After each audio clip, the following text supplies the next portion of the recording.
Hey guys, welcome to the next week. I believe this is our third week of entry development. So first and foremost, just to bring something up. So I'm not sure what happened last week with the audio.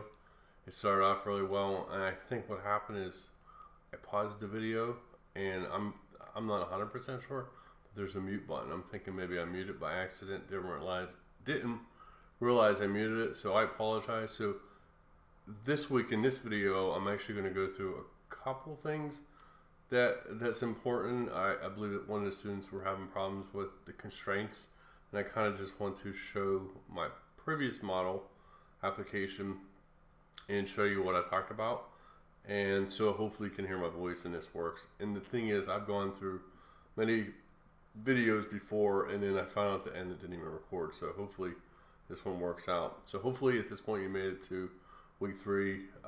I know that we definitely lost a student in this class due to not being able to keep up. I try to make the videos as good as possible, and I do understand that this is not going to be for everybody from a learning standpoint. Some people learn better in person than they learn on a computer, but hopefully these videos are helpful. I know that I've heard from several students that were excited about the type of ability that I provide from a online perspective versus maybe something that you've not received in the past with an online class. So to me, it's important that you get as close to reality as possible instead of me saying, here, read a chapter, do what's in the book, because in reality, we could all save money and not go to school and just learn on our own, and that's not what I try to do.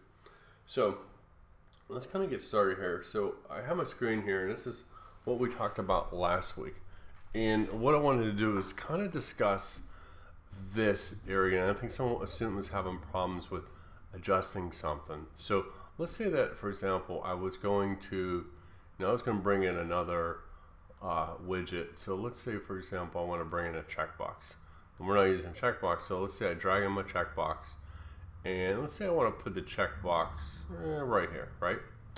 So in order, if I run it, let's run it and I'll show you what I'm talking about. So if I run this right now, select my deployment real quick, hit that close, I mean. So let me run it and then go from there.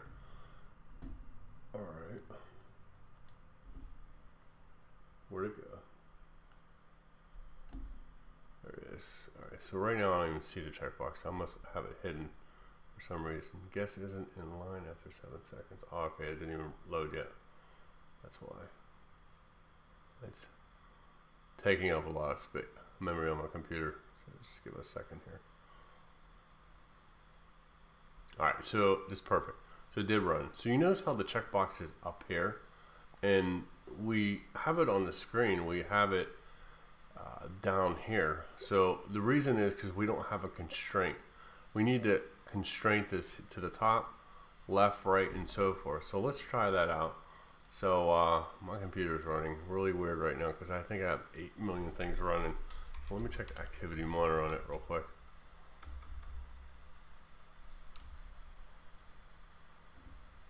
Bear with me here. Yeah, I'm using 13 gigabytes of memory. Android Studio is using almost 2 gigabytes of memory. That's insane. Alright, whatever. I should reboot it before I started this video. But alright, well, and also this video is taking up some space, so hopefully I'm still recording. Says I am, but we'll see. Alright, so what I'll do is, if you left click on the mouse and say in this case I want to drag it to the top, okay, and let's say I want to drag it to the bottom, okay, and let's say I need to position this down here at least, we'll say right here, and then what I need to do is click on this little period and drag this little arrow over here, and then do the same thing over here. What it does is now you could position it where you want it positioned at. Say I want it to be down here.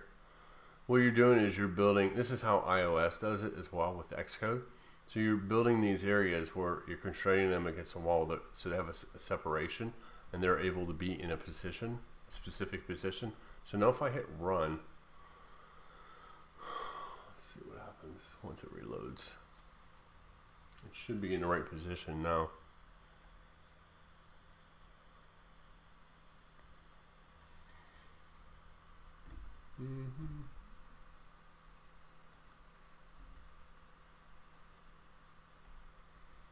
Alright, wherever it went to. Alright, perfect. So it's right here. This is how we want it. So it allows me to check it because I have it. So the important thing is to do your constraints over here, not over here. So this is a short video on, this is a recap of, this right here is a short, this was a short recap video of talking about the constraint thing, because I think that aspect of the video last week was cut out. So hopefully this is more beneficial, allows you to position your widgets on the screen. But after this video, we're going to start talking. This week, we're kind of go down and give you an idea, look at my notes here. We're going to talk about radio buttons. So we're going to create an app and go through and create radio buttons. We'll talk about something called a seek bar. We'll go through toggle buttons. We'll go through the checkbox as well, as I just talked about. We'll talk about alert dialogues, how those work, and then we'll actually develop an app.